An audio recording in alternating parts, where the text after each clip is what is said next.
Dan Cathy, who is the president of Chick-fil-A, and he recently did an interview where he talked about how his company is very much against gay marriage and in favor of traditional marriage. In fact, he said, quote, "We are very much supportive of the family, the biblical definition of the family unit. We intend to stay the course. We know that it might not be popular with everyone, but thank the Lord, we live in a country where we can share our values and operate on biblical principles."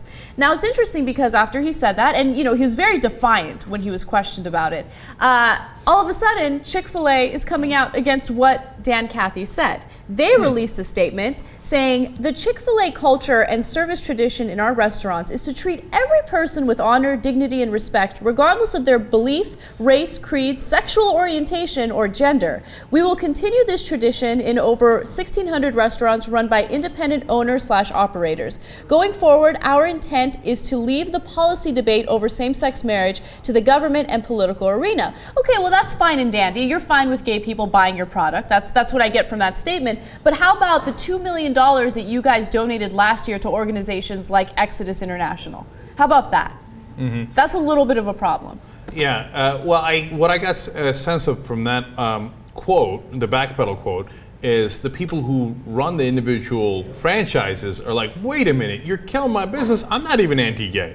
He's like, I didn't give to Exodus International. You got this guy running his mouth about how he hates gays, and then next thing you know, people aren't showing up to my shop. That's unacceptable. So that's why they had to put out that statement. Mm-hmm. It's not that they believed the statement, it's that they felt they had to do it for business reasons. I think, they did it totally for business reasons. They're trying to have it both ways. They want to say, like you said, come eat my chicken sandwich. I don't care if you're gay, but I don't think you should be able to get married, and I'm going to pay a bunch of money to these organizations to make sure that it stays that way. And this is a huge issue because, yes, it's a large corporation, but it's a franchise operation, like you said.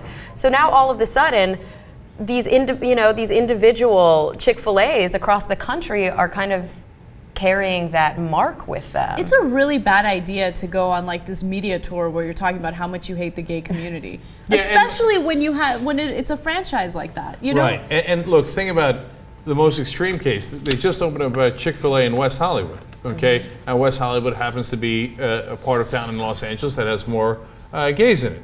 So you just absolutely hose that franchise owner. Okay, let alone the other people, and let alone the people who are franchise owners who legitimately are on the opposite side of this issue and say, I don't want to be associated with that crazy talk. So it's a disaster. Steve. Yeah, it's a reason. The reason why they're doing it is because they're afraid of lawsuits from the franchisees. Franchisees love suing the franchisor, and this is a perfect opportunity to do it. I mean, if you have a underperforming Chick-fil-A restaurant, and then this jerk off says this and hurts your business even more, boom, you sue him. I love Chick-fil-A. I blogged about this on current.com last night, how I decided to break up with Cathy. That's what it is, because it's Dan Cathy. I have loved it since college. I've gone out of my way. I've gone everywhere I can. It is a fantastic meal, but it's time to stop eating at Chick-fil-A now.